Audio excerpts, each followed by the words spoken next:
This harrowing voice is the last known recordings of a dead man, found on a tape recorder in the picturesque mountains of Hokkaido, northern Japan.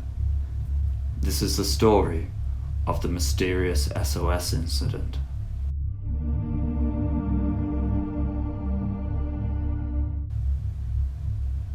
In the afternoon of July 24th, 1989, a Ginrei helicopter of the Hokkaido police force was circling the skies around the Taisetsuzan volcanic group, searching for 2 Tokyo hikers who went missing. During their aerial search, they hovered over a clearing after they spotted something rather odd. Off the hiking trail on the south side of the mountain near a river, a large SOS sign made from logs of white birch trees was discovered. Bewildered by the sighting, the helicopter pilots noted the location and continued their search before fortunately finding and rescuing the 2 missing hikers approximately 3 kilometers away. This, however, was only the beginning of the mystery. After the missing hikers were picked up, the Japanese police interviewed them and made a startling discovery. After asking about the SOS sign, the 2 of them replied with, "We don't know anything about that." The horrible realization set in. Someone else was missing on the mountain and in trouble. The next day, the morning of July 25th, 1989, the police helicopter once again went into the skies above Taisetsuzan, but this time it landed officers to conduct a search of the area around the SOS sign.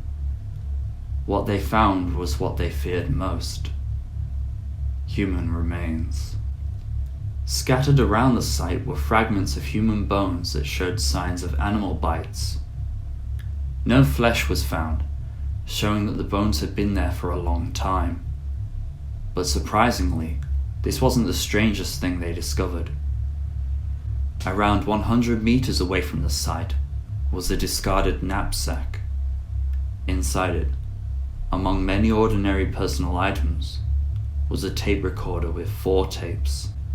On one of the tapes was the chilling voice of a young man screaming for help, the very voice you heard at the beginning of this video. But this tape left more questions than answers. Let's listen again.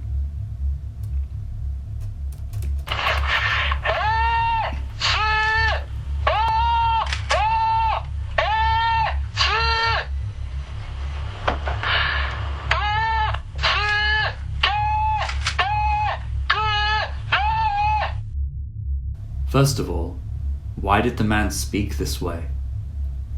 He is screaming each syllable at the top of his lungs. But why? The police have theorized that he was trying to call out to a helicopter which occasionally flew overhead, and the tape recorder turned on by itself. This theory is backed up by the line in the recording where he asked to be pulled up by helicopter from his current location.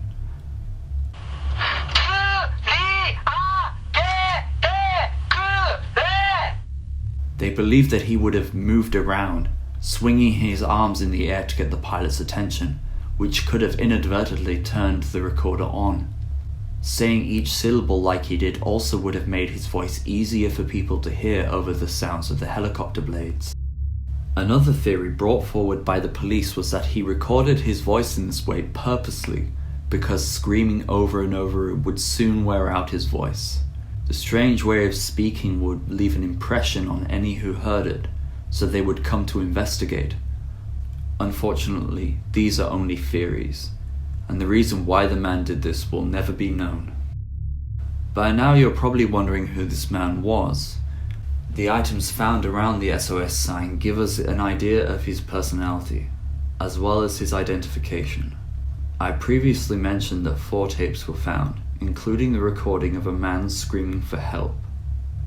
On the other tapes were recordings of anime theme songs, including those from popular 1980s shows such as Super Dimension Fortress Macross and Magic Princess Minky Momo.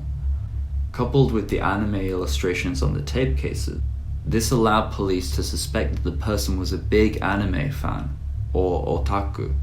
Further fueling this victim profile was that, In an episode of the world-famous manga and anime Astro Boy, an SOS sign is made using branches from a tree, the exact same method used in this very real case. As for his identity, personal identification found at the site, as well as analysis from bone fragments, identified the man as a 25-year-old company worker from Konanshi City in Aichi Prefecture. In July 1984, 5 years before the discovery of the sign, he traveled to the area to do some hiking. After checking into a hotel near the mountain, he left his luggage and said to the employee, "I'm going for a hike." After he failed to return that evening, employees made a report to the local police and a search was conducted, but he was never found or seen again. The helicopter was deployed during the search, but because of the high cost of using it, it was only in the air for a very short amount of time. It is theorized that the man saw the helicopter in the sky and made the SOS sign in the hope that it would be spotted.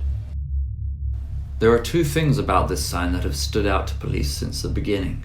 First of all, the sign itself. From the voice recording, we know that the man was in trouble and unable to move from his location. So how was he able to make the sign? Each letter was 5 meters tall and 2 to 3 centimeters across, and the birch logs used in its construction were very heavy. According to police investigating the case, it would take a lot of physical strength to move such logs.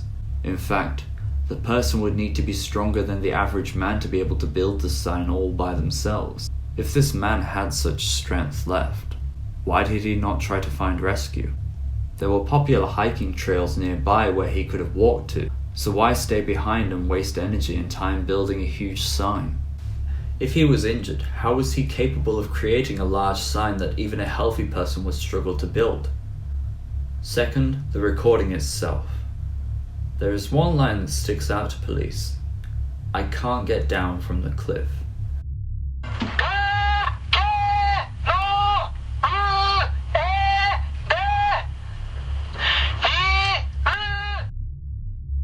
The sign and location of the tape recorder were found in some relatively flat wetland, a few kilometers away from any cliffs that would prove to be difficult to descend.